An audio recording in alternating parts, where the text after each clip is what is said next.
원래 오늘은 이제 13장, 4장 전체를 다 읽어야 되는데요. 요새 새벽 예배도 그 짧은 시간에 그 막 두 장씩 있는데 막 80절씩 되니까 요새 여러분들 새벽 예배 들으시는지 모르겠지만 들으면 평소에는 8분에서 12분 정도 녹음해서 보내드리는데 오늘은 거의 20분 했더라고요. 그죠? 이렇게. 네. 그렇게 되니까 당분간 어쩔 수 없습니다. 이제 11장까지는 아마 족보가 나오고요. 족보에는 의미가 족보 전체를 보는 게 더 나을 것 같아서 이렇게 되니까 여러분들 이해하시면 좋을 것 같습니다. 오늘 역시 이제 족보인데요. 지난주에도 이제 주일날 족보 얘기를 좀 했었는데 여러분 성경에 기록된 족보가 모두 다 좋은 사람만 기록된 건 아닙니다. 특별히 이 신약의 마태복음하고 누가복음에 기록된 족보는 예수님의 줄기를 기록했기 때문에 대부분 하나님의 언약 백성으로서 그 필요한 대수에 따라 14대씩 나눠서 기록했고요. 그다음에 이제 창세기나 이 뭐 역사서에 나오는 족보들은 그 필요에 따라서 그 발췌해서 기록을 했습니다. 그래서 어떤 때는 악한 사람들도 다 기록되어 있고 어떤 곳은 또 그 부분은 뺀 것도 있고요. 또 어떤 부분은 이제 북이스라엘과 남유다를 나눠서 기록했기도 했으니까 족보만 가지고는 여러분 헷갈립니다. 그래서 그 족보에 담겨 있는 의미를 우리 이제 오늘도 좀 몇 가지를 좀 살펴보려고 하니까요.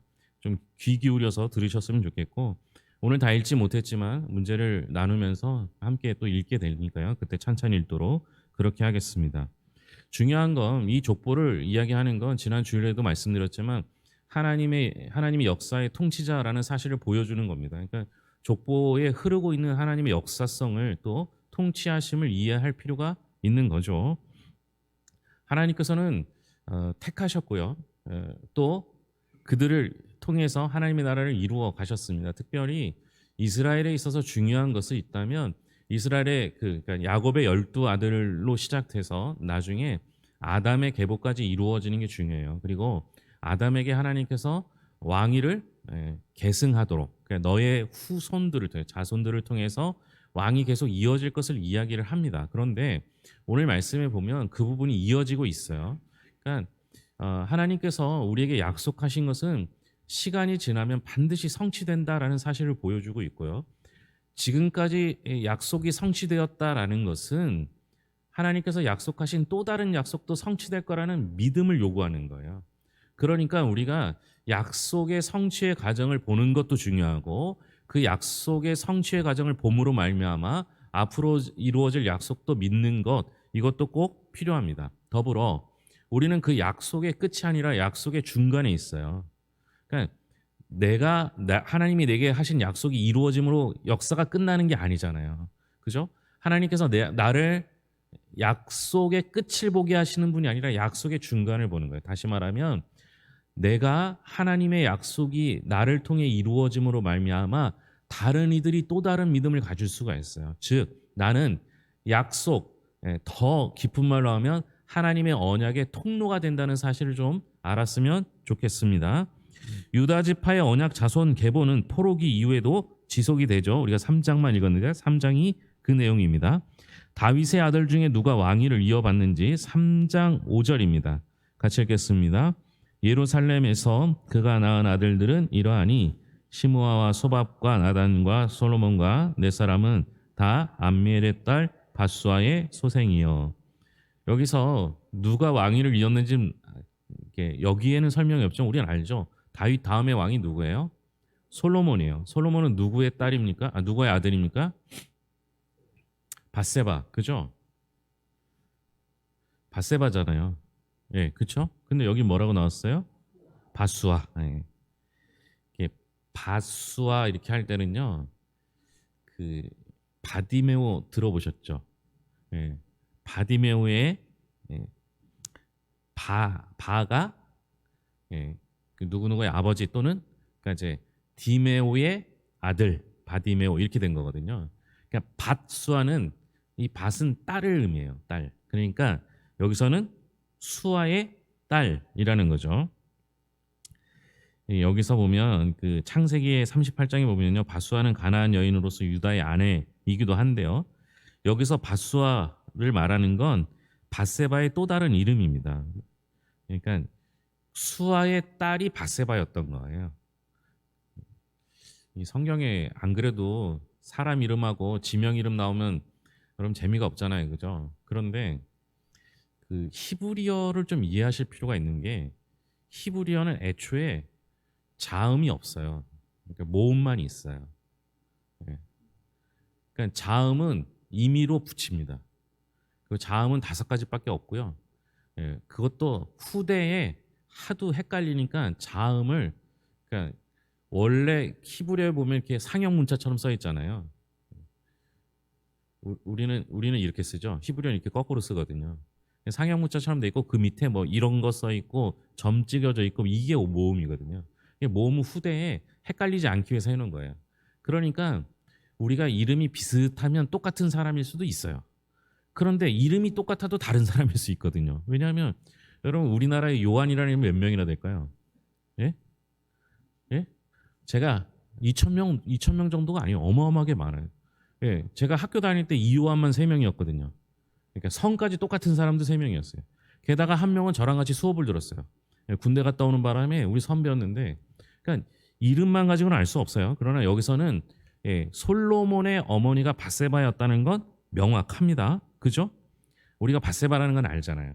근데 그 밧세바를 다른 말로 표현하면 밧수아라고 표현할 수 있습니다. 그런데 보세요. 예, 다윗은요. 그 위로 올라가면 유다는 그 며느리 다말을 통해서 베레스를 낳고 다윗은 우리아의 아내 밧세바에게서 솔로몬을 낳았습니다. 그러니까 여러분 생각해 보세요. 유다와 다말은 시아버지와 며느리 관계잖아요. 거기서 아이를 낳죠. 그 아이의 후손이 다윗이에요. 그리고 다윗은 본처가 아닌 그것도 우리아의 아내 밧세바를 통해서 솔로몬을 낳게 됩니다. 그러니까 세상적으로 보면요. 후처의 아들뿐만 아니라 어때요? 이건 뭐 근친상간을 통해서 낳은 그 아들의 후손이 되잖아요. 그러니까 세상적으로 보면 도저히 왕이 될 수 없는 사람들임에도 불구하고 하나님께서 다윗을 선택하셔서 다윗을 왕으로 세우셨고 다윗이 하나님 마음에 합하게 되니까 그를 통하여 왕위를 계승할 것을 보게 됩니다. 그러니까 우리 입장에서 보면 이건 말도 안 되는 콩가루 집안이에요. 그런데 다윗의 입장에서 솔로몬의 입장에서 보면 어때요? 예? 예. 스스로도 자신이 왕이 될 자격이 없는 걸 알아요. 그런데 왕이 될 자격이 없음에도 불구하고 하나님께서 그를 왕으로 세우셨다. 이게 은혜라는 거예요. 여러분 우리는요. 애초에 하나님의 백성이 될 자격이 없는 사람입니다. 그런데 하나님께서 선택하셔서 하나님의 백성으로 삼아 주셨기 때문에 우리가 하나님의 백성이 된 거예요. 이 사실을 알면 내가 하나님의 백성 됐다는 그 자체가 은혜가 되는 거예요. 근데 이제 문제는 뭐예요? 우리끼리 누가 더 나은지 누가 덜한지를 따지게 된다는 게 문제인 거예요. 여러분 우린 그걸 따질 자격조차 없는 사람인 거거든요. 오늘 어떤 글을 읽다가 세종대왕이었던 것 같은데요. 그런 얘기를 했더라고요. 노예들이 우리랑 뭐가 다르기 때문에 태어나면서부터 노예고 평생 노예로 살아야 되고 그 후대도 노예로 살아야 되는지 모르겠다고 그런 얘기를 했다고 그러더라고요. 여러분 우리는요 신분으로 따지면 노예나 다름없는 신분이었어요. 근데 하나님께서 우리를 보시고 쟤는 왜 태어날 때부터 노예로 태어나서 평생 노예로 살다가 후손도 노예로 살아야 되느냐 그렇게 생각했을 수도 있겠죠. 그렇게 해서 하나님의 자손으로 우리를 입양했다고 바울신학은 이야기하잖아요. 그러니까 하나님께서 우리를 편입해 주셨기 때문에 우리가 하나님의 백성이 된 거예요. 그냥 이 사실을 늘 기억하면서 살아야지 은혜가 돼요. 안 그러면 어때요? 나는 괜찮은 사람인 줄 아는 거죠. 애초에 우리는 괜찮은 신분을 가지고 있지 않았지만 하나님이 신분으로 만들어 주셨죠. 그 대표적인 게 오늘 말씀 속에서는 다윗과 솔로몬이 된다라는 겁니다. 여고나의 자손 중에서 누가 포로 귀한 공동체가 되는지 3장 19절입니다. 3장 19절 부다야의 아들들은 수룹바벨과 시므요 수룹바벨의 아들은 무술람과 하나냐와 그의 매제 슬로믹과 여기도 누가 그 총독이 됐는지는 얘기가 안 나오지만 그러나 우리가 여기서 들어본 이름이 몇 개 나오죠. 예. 수룹바벨 나오죠? 시므이는 우리가 들었던 그 시므이가 아닙니다. 예, 수룹바벨입니다. 근데 이 수룹바벨은 누구냐? 여고냐의 손자입니다. 여고냐는 누구냐? 여호야긴입니다. 아, 어렵다 그죠? 예, 여호야긴. 어떤 데는 여호야긴이라고 하고 여기는 여고냐라고 합니다. 그러니까 더 헷갈리죠. 유다가 멸망할 당시의 왕이 시드기야입니다. 예. 시드기야가 멸망당했어요. 그런데 스룹바벨은 여호야긴의 아들이에요. 예. 이게 무슨 의미냐면요. 그러니까 이스라엘은 시드기야로 인해서 멸망당했어요. 그러니까 이스라엘 나라가 끝난 것 같잖아요. 그쵸? 멸망당한 왕이 시드기야예요. 그러니까 우리나라 조선은 누구로 멸망했죠? 네? 하여튼 누구로 멸망했어요? 그러면 조선이 끝. 그쵸? 끝났잖아요. 그죠? 그러면 이스라엘이 시드기야라는 왕의 때에 멸망당했어요. 그럼 시드기야 끝. 그죠? 그러면 수룹바벨이라는 사람이 왜 여호야긴이라는 사람의 아들이 왜 표시됐느냐? 이 다윗의 혈통 가운데 시드기야가 왕이 되었을 때 이스라엘이 멸망당했지만 그냥 멸망당한 게 아니라 남은 백성들이 포로로 잡혀가게 돼요. 그때 잡혀간 사람이 누구냐? 여호야긴이에요. 왕족이에요. 그러니까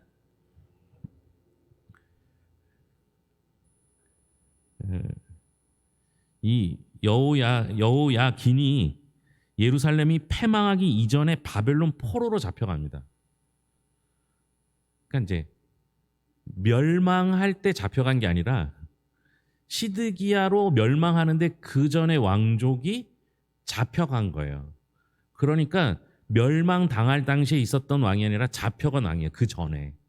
그러니까 이 왕족이 미리 잡혀감으로 인해서 그 왕족이 유지가 됐고 그 왕족의 아들이니까 역시 뭐겠어요? 왕족이 포로기에서 되돌아와서 이스라엘의 총독이 되는 겁니다. 아, 어렵다 그죠? 근데 이 얘기가 왜 중요해요? 왕족이 이어졌다는 거예요. 그러니까 하나님께서 시드기야로 멸망할 것을 아셨기 때문에 여호야긴을 붙잡아서 이쪽으로 옮겨 놓았다가 다시 포로로 돌아올 때 그의 아들들을 통해서 그 왕족이 이어지게 하셨다는 거예요. 이게 하나님의 역사의 흐름이라는 거죠. 흐름. 그러니까 우리는 모르지만 시드기야 때 왕족이 끊어질 거라고 생각했지만 그 멸망당하는 와중에 완전히 이스라엘이 무너지는 상황 속에서 완전히 끝나는 게 아니라 옮겨두어서 살려두셨다가 그들의 후손들을 통해서 만드는 거예요. 그래서 수룹바벨 지도자가 되어서 유다 백성들을 그 이스라엘로 귀환시킵니다. 나중에 이 수룹바벨은요 성전 재건에 앞장섭니다. 그래서 학계, 스가랴 같은 선지자는 스룹바벨에게 메시아적 영광을 부여합니다. 그러니까 예수 그리스도가 바로 수룹바벨의 메시아적 이상을 온전히 성취하기 위해 이 땅에 언약 자손으로 오셨습니다. 제가 지난주에도 말씀드렸는데요. 자, 왕족이 포로로 잡혀가서 다시 왕족이 돌아와서 총독을 하잖아요. 그리고 이 총독의 혈통 속에서 누가 태어나느냐? 예수 그리스도가 태어나는 거예요. 그러니까 끊임없이 예수님까지 올 때까지 그 혈통이 이어지게끔 하나님께서는 다 장치를 해놓은 거예요. 그러니까 이거는 그 당시 사람들은 모르잖아요. 여호야긴이 자기가 왕이 되어야 되는데 자기가 왕이 못 되고 포로로 잡혀가는 바람에 시드기야가 대신해서 왕이 된단 말이에요. 그 바람에 시드기야는 왕이 됐는데 왕이 되고 나니까 어때요? 그 왕은 멸망당해요. 그런데 하나님께서 이미 온전하게 왕족을 옮겨 놓음으로 말미암아 그 혈통을 유지시킨 거예요. 그리고 그 혈통 속에서 예수 그리스도가 탄생하게 된 겁니다. 그러니까 하나님은 다 계획이 있는 거예요. 그러니까 우리도 하나님의 백성으로 편입시켜서 그러니까 나중에 신약의 족보에 보면 여인이 4명 들어가잖아요. 그죠? 그 여인들을 통해서 하나님 예수 그리스도가 태어나게 하는 모든 족보가 하나님의 계획 속에 있었다라는 겁니다. 비록 여고냐는 바벨론 포로로 끌려갔지만 다윗 왕조의 정통성을 잇는 마지막 왕으로 표현됩니다. 그의 후손인 수룹바벨은 백성이 유배지에서 돌아올 때 총독이 되죠. 그러니까 시대는 변해요. 사는 위치도 변해요. 이스라엘에서 살다가 바벨론 가서 포로로 살다가 다시 그 바벨론이 페르시아에 무너지기 때문에 페르시아의 포로로 살다가 다시 되돌아와요. 그리고 이스라엘로 되돌아오죠. 시대도 변하고 시간도 변하고 장소도 변해요. 그런데 하나님의 언약은 변함이 없어요. 그러니까 이 족보를 통해서 3장을 통해서 꼭 알아야 되는 게 있다면 이 모든 과정 속에서 하나님의 계획이 있었다는 거예요. 하나님의 언약이 있었다는 거예요. 그 하나님의 언약은 변하지 않고 반드시 성취됐다라는 거예요. 그러니까 이걸 오늘날 우리가 어떻게 받아들인 거예요? 하나님께서 내게 하신 약속은 지금 비록 흔들리고 뭐 포로로 잡혀가고 고난과 고통, 때로는 내가 왜 왕족인데 해필 왕족이어서 내가 바벨론으로 포로로 끌려가게 됐는데도 불구하고 완전히 그 역사를 살펴보면 하나님이 계획하신 대로 언약하신 대로 이루어졌다라는 걸 보고 오늘날 우리는 믿음 가운데 하나님의 약속은 내게서도 이루어질 거라고 믿는 믿음이 필요한 거죠. 이 얘기 하려고 이렇게 길게 얘기한 겁니다. 예. 우리 하나님은요, 언약에 신실하신 하나님이십니다.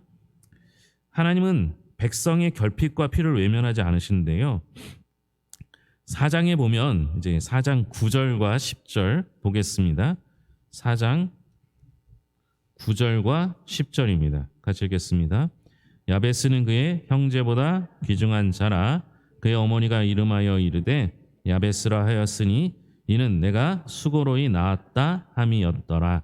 야베스가 이스라엘 하나님께 아뢰어 이르되 주께서 내게 복을 주시려거든 나의 지역을 넓히시고 주의 손으로 나를 도우사 나로 환난을 벗어나 내게 근심이 없게 하옵소서 하였더니 하나님이 그가 구하는 것을 허락하셨더라. 하나님께서요, 이스라엘 백성들이 포로로 잡혀가잖아요. 고통 속에 있잖아요. 여호야긴 같은 경우에는 왕족이었기 때문에 안 잡혀가도 되는데 잡혀갔단 말이에요. 그러니까 이런 고통이 있어요. 그런데 우리가 사는 세상에서도 고통이 있지만 고통만 있는 게 아니라 때로는 하나님께서 순간순간마다 개인에게, 공동체에게 하나님이 도우시는 역사를 보여줘요. 그러니까 여러분 우리가 너무 힘들어서 하나님께 기도할 때가 있잖아요. 근데 그때 하나님께서 나를 도와주시면 얼마나 힘이 돼요. 그런 경험들이 있는데 그 대표적인 예가 누구냐? 야베스라는 사람이에요. 이 야베스라는 사람이 꽤 오래전에 야베스의 기도라는 책도 나왔고요. 야베스의 기도라는 찬양도 있어요. 그 야베스의 기도 찬양했던 사람이 누구냐면요. 지난주 주일날 오후에 여기서 노래했던 사람 있죠. 가운데서. 네, 그게 마르지 않는 셈이란 팀의 그 멤버 중에 한 명이 그분이에요. 주민정 자매라고. 남자분도 한 분 있는데 그분도 우리 교회 오셨었거든요. 둘이 불렀던 찬양이에요. 근데 그 찬양이 그 야베스의 기도를 잘못 이해하면 무슨 문제가 생기냐? 하나님께 기도하여 간구하였더니 내게 주셨다라는 거예요. 그렇게 이해하시면 여기는 문제가 좀 있어요. 왜 그러냐? 자, 야베스라는 사람은 어떤 사람이에요? 예? 야베스? 잘 모르죠. 그죠? 야베스 아세요? 예? 여기 다시 9절 볼까요? 야베스는 그의 형제보다 귀중한 자라. 그러니까 야베스는 형제보다 귀중한 사람이었대요. 이게 말이 귀중한 사람인데요. 사실은 좀 이상해요. 보시면 알겠지만 그의 어머니가 이르되 이름을 뭐라고 붙였어요? 야베스. 왜 야베스라고 붙였어요? 수고로이 낳았다. 이게 애 낳을 때 수고로이 낳았다는 말이 뭐예요? 힘들게 낳았다는 거예요. 그러니까 이 말을 뭐라고 하냐면요. 고통 중에 낳았다라고 해서 야베스라고 이름을 붙인 거예요. 그 야베스라는 이름의 뜻이 뭐냐? 고통이라는 뜻이에요. 고통. 애 이름을 고통이라고 졌다니까요. 예? 아니, 그러니까 매일 애 이름을 부를 거 아니에요. 그렇죠? 얘야 이렇게 부르기도 하지만 이름 불러야 되잖아요. 여러분 형제가 있으니까 이름을 불러야 될 거야. 얘 하면 다 대답하잖아요. 그럼 맨날 뭐라고 부르는 거예요? 얘 고통아 이렇게 부르는 거예요. 그러면 엄마가 얘 고통아 이렇게 부를 때마다 무슨 생각나요? 엄마는 무슨 생각나겠어? 엄마는 내가 쟤 낳다 죽을 뻔했지 이 생각나는 거죠.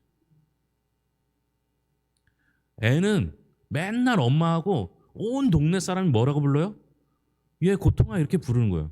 그 얘기를 들으면 야베스는 평생 어렸을 때부터 계속 무슨 생각 드는 거예요? 예? 나는 엄마를 힘들게 하고 태어난 사람이야. 나는 고통이야. 근데 성경도 웃겨요. 그죠? 보세요. 형제 중에 귀중한 자래요. 근데 이름을 고통으로 전했어요. 여러분, 우리는 자녀들의 이름을 잘 지으려고 노력해요. 그쵸? 좋은 이름 지어주려고 하잖아요. 그래요? 예? 요새나 그래요. 옛날에는요, 남자들은 이름을 잘 줬어도 여자들은 언년이가 대부분이고요. 무슨 자, 뭐 말자, 순자, 옥자, 뭐 우리 교회도 많아요. 순자, 옥자, 뭐 무슨 자, 뭐 예? 이름도 없는 사람도 많아요. 그렇잖아요, 그죠? 여러분 고통이라고 이름 전으면요, 우리가 이름 질 때도 중요한 게 그 이름을 계속 듣기 시작하면 나는 그런 사람인 줄 알아요. 아, 내가 고통이구나. 예? 맨날 고통이라고 생각하면 나는 이 세상에 필요 없는 사람일 수도 있어. 나는 남에게 고통을 주는 사람이니까 빨리 죽어야 돼. 이런 생각할 수도 있다는 거예요. 여러분, 제가 이 얘기를 왜 강조하겠어요? 이게 훨씬 중요해요. 태어나면서부터 남에게 고통을 주면서 살았고 평생 고통으로 불렸던 그 사람이 어떻게 하는 거예요? 그 인생을 바꾸기 위해서 어떻게 한 거예요? 기도하는 거예요. 이게 중요한 거예요. 여러분, 우리는요, 여러분들 환경과 태어난 그 모습과 지금 내가 누군가를 힘들게 하고 내가 지금 이 세상에서 내가 쓸모없는 것 같아 보일지라도 그래도 우리에겐 한 방이 남아있는데 그게 뭐예요?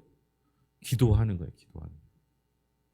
그러니까 여러분, 우리가 환경에 좌우될 필요가 없는 게, 환경은 그렇게 태어났어요. 평생 고통으로 불려도 돼요. 그런데 야베스가 다른 형제들보다 귀중한 이유는 딱 하나였어요. 하나님께 기도했다는 거예요. 그러니까 야베스에서 가장 중요한 건 이게, 그의 기도를 제가 보기 전에, 그의 기도를 설명하기 전에 제가 이 얘기를 계속 강조했던 건 뭐냐면요, 여러분, 우리가 아무리 어렵고 아무리 고생스럽고 아무리 남들 앞에서 쓸모가 없는 것 같아 보일지라도 괜찮아요. 하나님은 우리의 기도를 들으셔요. 그러니까 우리가 할 수 있는 일은 기도하는 거, 그거 하나라는 거예요. 자, 그러니까 여기서 중요한 건 뭐예요? 기도했다는 거예요. 그 기도의 내용을 보겠습니다. 10절입니다. 야베스가 이스라엘 하나님께 아뢰어 이르되 주께서 내게 복을 주시려거든 나의 지역을 넓히시고 주의 손으로 나를 도우사 나로 환난을 벗어나 내게 근심이 없게 하옵소서 하였더니 하나님이 그가 구하는 것을 허락하셨더라. 역대기 저자는요, 그러면 왜 이렇게 환경 탓하지 말고 기도해라 얘기했을까요? 제가 지난주 주일날 설명드렸을 때 역대기는 포로에서 돌아온 사람들의 이야기라고 그랬죠. 그들을 위해서 쓰여진 성경이라고 그랬잖아요. 그럼 이분들이 돌아와 보니까 어때요? 저는 이제 전쟁 때를 살지는 않았으니까 만약 우리나라 6.25 전쟁이 끝나고 여러분 고향으로 되돌아갔어요. 피신을 왔다가. 그럼 어떻게 돼요? 살던 집 그대로 있어요? 예? 살던 땅 그대로 있어요? 예? 거기서 농사 바로 질 수 있어요? 안 되잖아요. 그죠? 그러면 기껏 피난 갔다 오니까 어때요? 폐허예요, 폐허. 절망이죠, 절망. 절망의 환경 속에 있는 사람들에게 야베스의 기도를 통해서 말하고자 하는 건 뭐였겠어요? 예? 환경이 아무리 어렵고 절망 가운데 있을지라도 방법이 하나 있어. 그게 뭐예요? 기도하라는 거예요. 그러니까 야베스의 기도를 이야기하는 건 제일 중요한 게 뭐냐? 절망 가운데서도 우리가 할 수 있는 일 한 가지가 있는데 그게 기도라는 걸 이스라엘 백성들에게 알려주고 싶었던 겁니다. 하나님 그럼 야베스의 기도를 어떻게 들어주셨어요? 예? 야베스의 기도를 들어주셨어요? 안 들어주셨어요? 들어주셨어요. 하나님께서 야베스의 기도에 응답하셨습니다. 그러니까 야베스는 숙명론에 빠져 자기 이름만 한탄하지 않았습니다. 그런 어려운 상황 가운데 하나님께 기도했죠. 하나님은 그런 야베스의 적극적인 기도를 받으시고 그를 고통에서 벗어나게 하셨습니다. 평생 고통 속에 살았던 그가, 고통으로 불렀던 그가 하나님을 통해서 그 고통에서 벗어나게 해주신 겁니다. 그러니까 야베스의 기도가 축복을 받기 위한 주문이 아닙니다. 야베스의 기도는 우리가 어떤 열악한 상황에서도 함부로 절망하지 말고 오히려 그럴수록 더 하나님을 붙들라는 메시지라는 겁니다. 벌써 3장은 다 잊어버렸어요. 그죠? 3장은 재미가 너무 없으니까요. 근데 야베스의 기도만 들으니까 어때요? 이것만 가지고도 은혜가 되죠. 근데 우리가 모르는 게 하나 더 있어요. 4장 39절부터 43절까지입니다. 4장 39절에서 43절입니다. 39에서 43절까지 같이 읽겠습니다. 그들이 그들의 양떼를 위하여 목장을 구하고자 하여 골짜기 동쪽 그돌 지경에 이르러 기름치고 아름다운 목장을 발견하였는데 그 땅이 넓고 안정되고 평안하니 이는 옛적부터 거기에 거주해온 사람은 함의 자손인 까닭이라. 이 명단에 기록된 사람들이 유다 왕 히스기야 때에 가서 그들의 장막을 쳐서 무찌르고 거기에 있는 모우님 사람을 쳐서 진멸하고 대신하여 오늘까지 거기에 살고 있으니 이는 그들이 양떼를 먹일 목장이 거기 있음이며 또 시므온 자손 중에 500명이 이시의 아들 블라다와 느마라와 르바야와 우시엘을 두목으로 삼고 세일산으로 가서 피신하여 살아남은 아말렉 사람을 치고 오늘까지 거기에 거주하고 있더라. 이제 아멘 하셨는데 무슨 내용인지 아세요? 이게 무슨 내용이에요? 근데 지난주 제가 주일 말씀 듣다가 생각난 사람이 몇 명 나올 거예요. 함 나왔죠, 함. 그죠? 그다음에 세일 나왔죠, 세일. 세일산. 이거 이제 그러니까 이제 함과 세일산이 나왔다는 건 이게 애초에 이스라엘 지역이 아니라는 걸 일단 머리에 두시고 설명을 다시 드릴게요. 여기 보면 그 시므온 지파가 42절에 보면 시므온 지파가 나오죠. 그죠?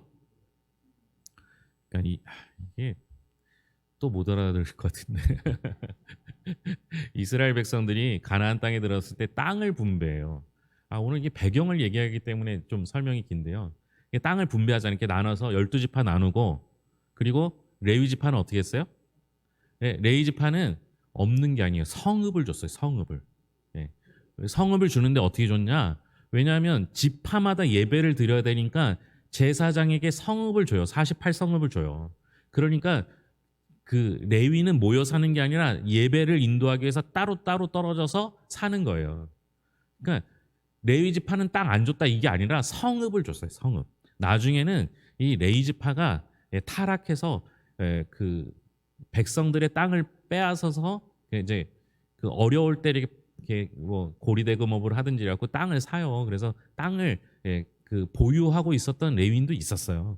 그 이제 타락한 이유죠. 그런데 그 레위 지파의 48성읍 중에서 도피성이 있었어요. 그러니까 성읍 줬는데 그 성읍을 또 도피성으로 사용해요. 도피성 누가 하는 거라고요? 예? 죄 지은 사람이 아니라 살인한 사람인데 부지 중에 실수로 살인한 사람이 도망가는 곳이 도피성이에요. 그게 6개인데요.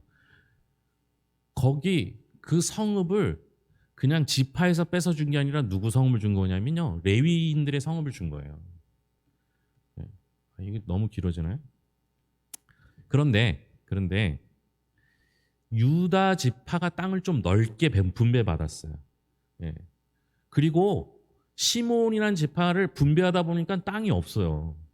그래서 시므온이라는 지파한테 땅을 어딜 줬느냐?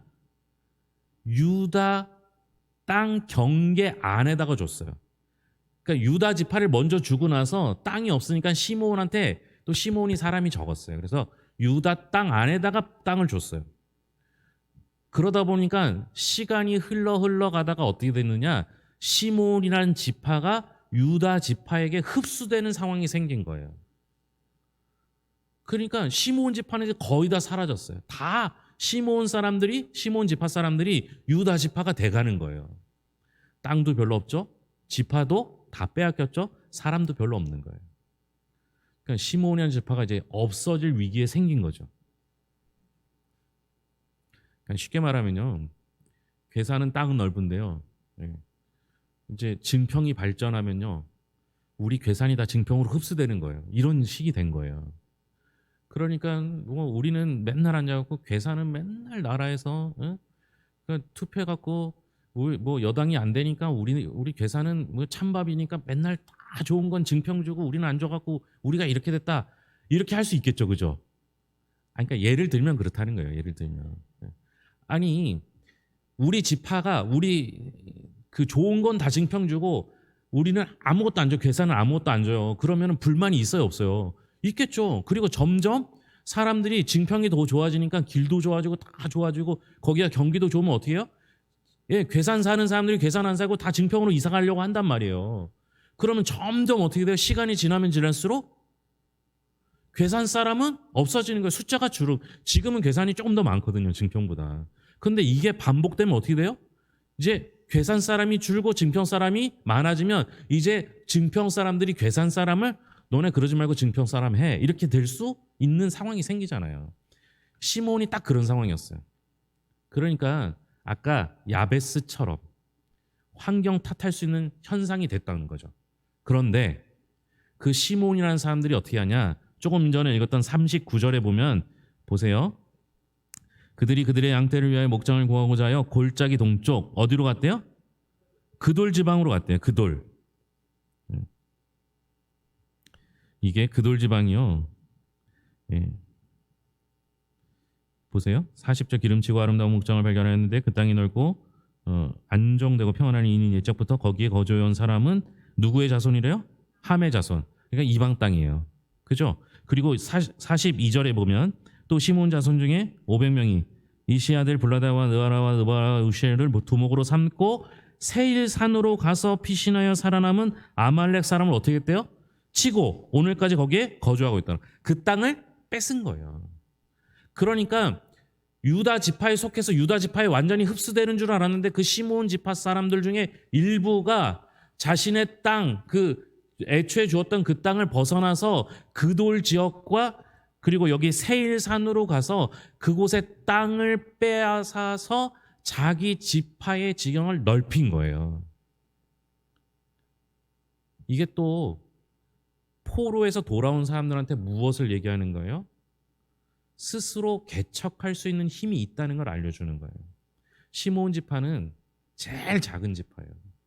이스라엘의 제일 작은 지파였음에도 불구하고 그들이 환경 탓하지 않고 스스로 개척하여 자신의 지경을 넓힌 거예요. 여러분 오늘 우리가 살아가는 동안에도 어때요? 내가 다른 사람하고 비교해 보니까 우리는 제일 작아. 우리는 제일 연약해. 제일 힘이 없는 것 같아요. 그런데 하나님의 백성들은 믿고 의지하여 나가면 다른 사람의 다른 족속의 것을 빼앗아서 우리 것으로 만들 수 있는 힘이 있다는 거예요. 그러니까 환경 탓하지 말고 하나님 의지하여 나가면 하나님께서 그들과 함께 하시면 지경을 넓힐 수 있다라는 겁니다. 제가 괴산에서 목회할 때요. 처음에 우리도 힘들었잖아요. 근데 이미 오래전부터 이 괴산 지역에서 목회하시는 목사님들 얘기를 듣다 보면 막 미칠 것 같았어요. 왜 그러냐면요. 안 된대요. 해보니까 안 된대. 그러니까 괴산에서는 안 돼. 그나마 너는 읍에 있으니까 좀 낫네. 면에서는 안 돼. 리에서는 안 돼. 맨날 이 얘기를 하는 거예요. 그러니까 그 얘기를 듣다 보면 저도 안 될 거라고 생각이 들더라고요. 여러분 환경은요. 안 될 만한 이유가 많아요. 어떻게 보면 안 될 이유가 훨씬 많아요. 진짜 100가지 중에 99가지는 안 될 이유만 잔뜩 있어요. 지파도 숫자도 제일 적고 힘도 연약하고 심지어 땅도 남의 땅 가서 살아야 되고 그런 상황임에도 불구하고 될 이유가 딱 하나 있는데 그게 뭐냐? 하나님 의지하면 되는 거예요. 그러면 나머지 99가지는 아무 문제가 없어요. 하나님 의지하면 99가지를 이길 수 있는 힘이 있어요. 그럼 하나님 의지해서 하면 되는 거예요. 지금 포로에서 막 돌아와서 폐허 속에 있는 그들을 향해서 뭐라고 말하는 거예요? 이 말을 하는 이유는 너희도 하나님이 도우시면 하나님을 의지하면 하나님의 법을 따르면 될 수 있어 이 얘기하는 거예요. 그럼 오늘날 우리에게 무슨 얘기를 하셔야 되겠어요? 나는 몸이 아파서 예? 늙어서 힘이 없어서 돈이 없어서 지식이 없어서 그 밖에도 안 될 게 얼마나 많아요. 그죠? 그런데 다 안 돼도 괜찮아요. 딱 하나 남았잖아요. 야베스처럼 하나님께 기도하고 시몬 지파처럼 말씀 믿고 나아가면 싸우면 이길 수 있는 그날이 온다는 거죠. 그러니 오늘 이 말씀을 한 단어로 정리하면 희망이에요. 하나님을 믿는 이에게 반드시 희망이 올 줄로 믿습니다. 기도하겠습니다. 하나님 감사합니다. 오늘 말씀을 통해서 하나님께서 언약에 충실하시고 성실하신 분임을 알았습니다. 그래서 고통 중에도 희망을 가질 수 있었습니다. 그러나 고통 속에 있는 이들 중에서도 하나님께 기도하는 이에게 기도를 응답해 주셨고, 하나님 의지하며 나가서 싸우는 이에게 승리의 기쁨을 허락하여 주셨습니다. 우리에게도 동일한 은혜를 허락하여 주시옵소서. 모든 것을 예수님의 이름으로 기도합니다. 아멘.